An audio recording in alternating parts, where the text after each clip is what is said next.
लोगों ने पूरी मेहनत करके और एक तरह से इतना बड़ा ये सब किया, आज उम्र दराज है, नए नए लोगों को मौका दिया जाता है, तो भी सबसे पहले जाकर दोनों के लिए ये जो भी उपलब्धियां हुई हैं, जो भी जीत पार्टी की हुई, आप दोनों को समर्पित है, क्योंकि आप हमारे संरक्षक, आपकी छत्र छाया में हम लोग आगे बढ़े। बहुत बड़ी बात।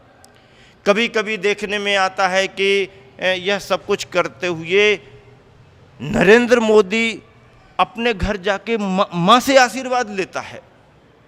भारतीय संस्कृति है। अरे छोटे से छोटे, बड़े से बड़े जहां पद और पोस्टों पर आते हैं, परिवार माता पिता को भूल जाते हैं, उनकी दुनिया ही अलग हो जाती।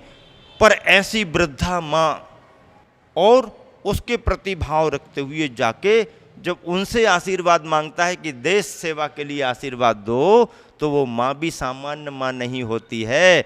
वह अपने यहाँ से निकाल करके हर बार ₹1.25 देती है कि जाओ तुम देश की सेवा करो, ये देश सेवा के लिए मेरा योगदान भी लेकर के जाओ। आज भी जब भी वो जाता है, माँ के चरण छूता है और माँ उसे आशीर्वाद के रूप में ₹1.25 देती है, जाओ मेरे पास क्यों आते हो, मैं तुम्हारे, उन्होंने कहा मेरे पास रहो, तुम्हारे पास तुम्हें बहुत काम है, तुमको पूरे देश के काम करने हैं, तुम्हारे कामों में मैं व्यवधान क्यों बनूं, तुम अपना काम करो, मैं खुश हूं ना, मुझे किसी चीज़ की ज़रूरत नहीं है, कुछ नहीं, मेरे पास सब है, मुझे तुम्हारे से कुछ लेने की ज़रूरत नहीं, मेरे पास है, और मुझसे और लेकर के जाओ, तुम मुझसे और लेकर के जाओ। ₹1.25 देती है, और वो ₹1.25 मैं समझता हूँ 125 करोड़ 130 करोड़ लोगों के काम आता होगा।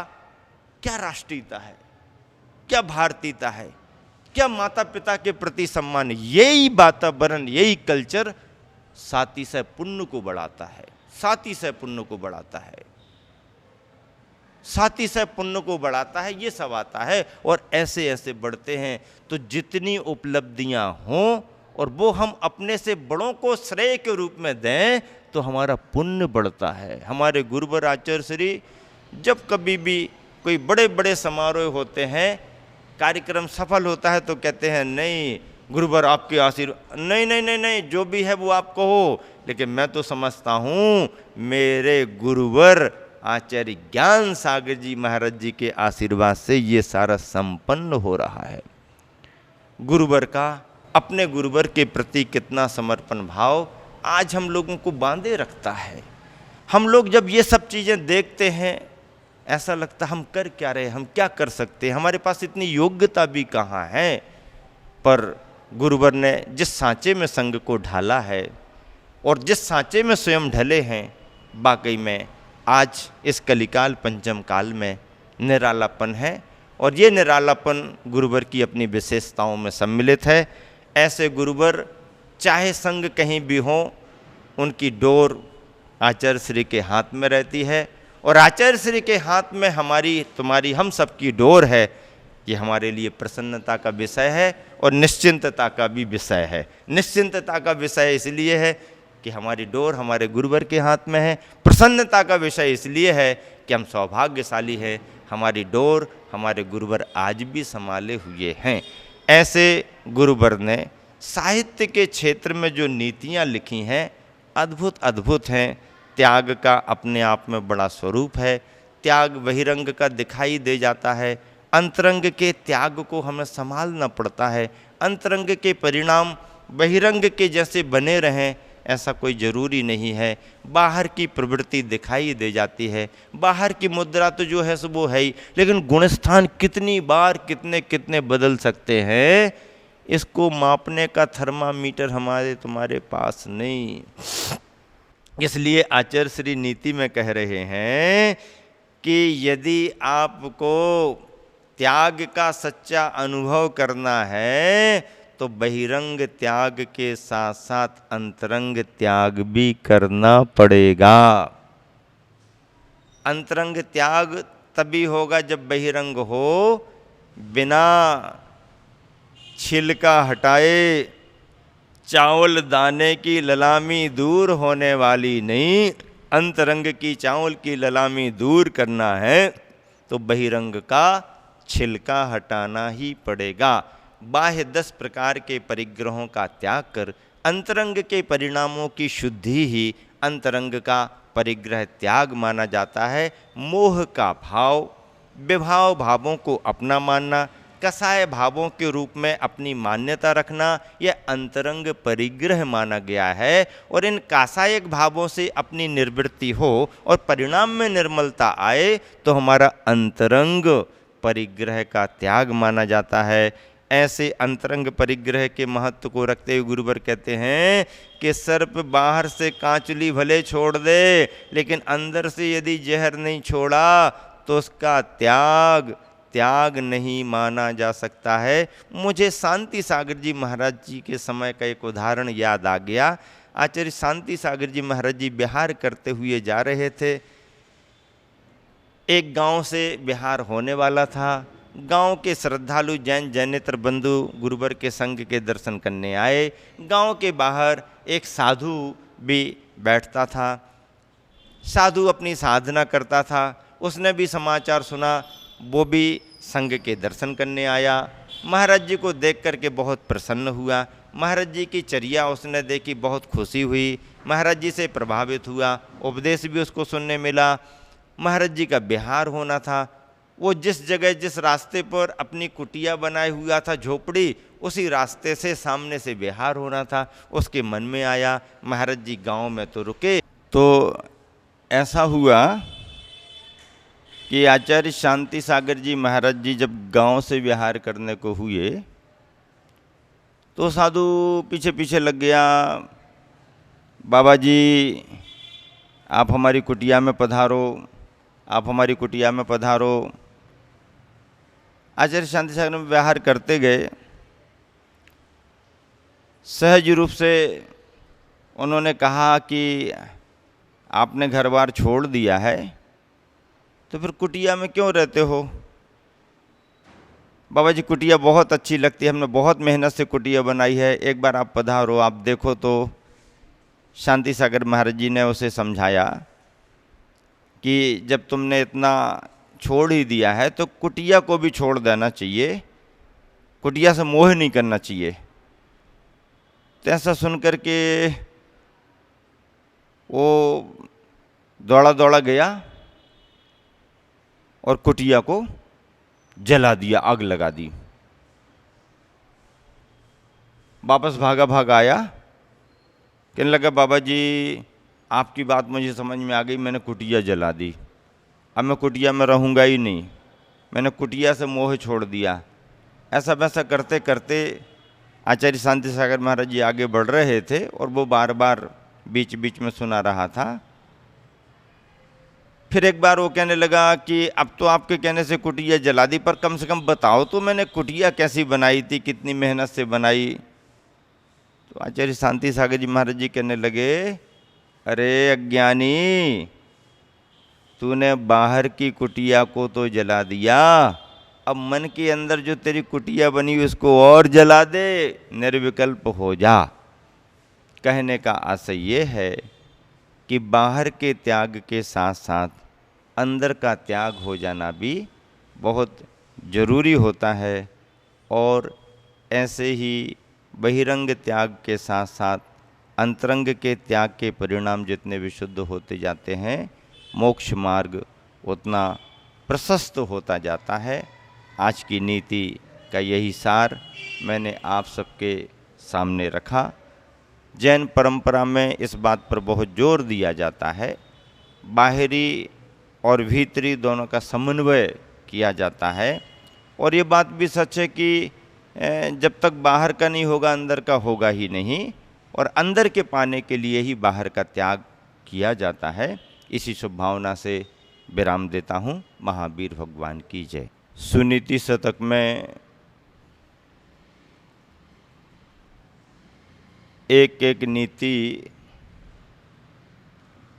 अनेक अनेक संदेशों को देती है।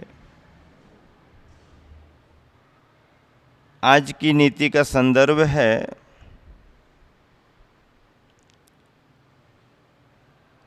कि उत्तम सुख कौन सा है, उत्तम गति कौन सी है,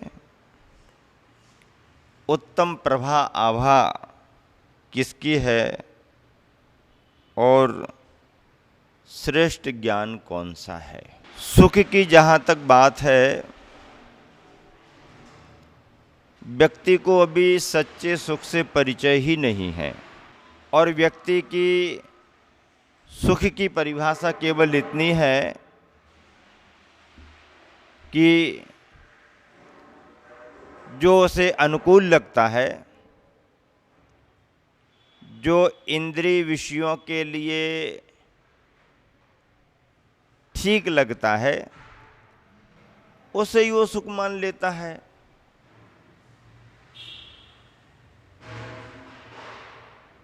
लेकिन इसे सुख नहीं कहा गया,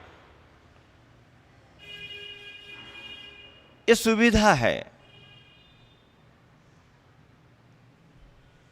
और जिसमें अनुकूलता बनती है वो सुविधा ही हमारे लिए सुख जैसी प्रतीत होती है। यदि सुख कहें भी तो इसे संसारी सुख कह सकते हैं, साधनों का सुख कह सकते हैं, पर आध्यात्मिक आत्मिक सुख तो इसे कहा ही नहीं जा सकता। वैसे भी देखें तो सुख और दुख की जो चर्चा आती है, शब्द ही अपने आप में ये कह रहा है, ख यानी इंद्रियों को, सु यानी जो अच्छा लगे सो सुख है, और ख यानी इंद्रिय, इंद्रियों को जो अच्छा नहीं लगे सो दुख है। सुख दुख का मतलब ही है जो हमारे को अच्छा लगे सो सुख हो गया और जो हमें अच्छा नहीं लग रहा सो दुख हो गया। शब्द तो यही कह रहा। और इस परिभाषा के अनुसार संसार में जो अनुकूलता है उसे हम सुख मानते हैं और जो प्रतिकूलता है उसे हम दुख मान करके चलते हैं। परिभाषा तो यही है संसार की, सुख और दुख की परिभाषा भी यही बनी है। लेकिन इससे ऊपर उठ करके कुछ अलग तरह के भी सुख की बात है।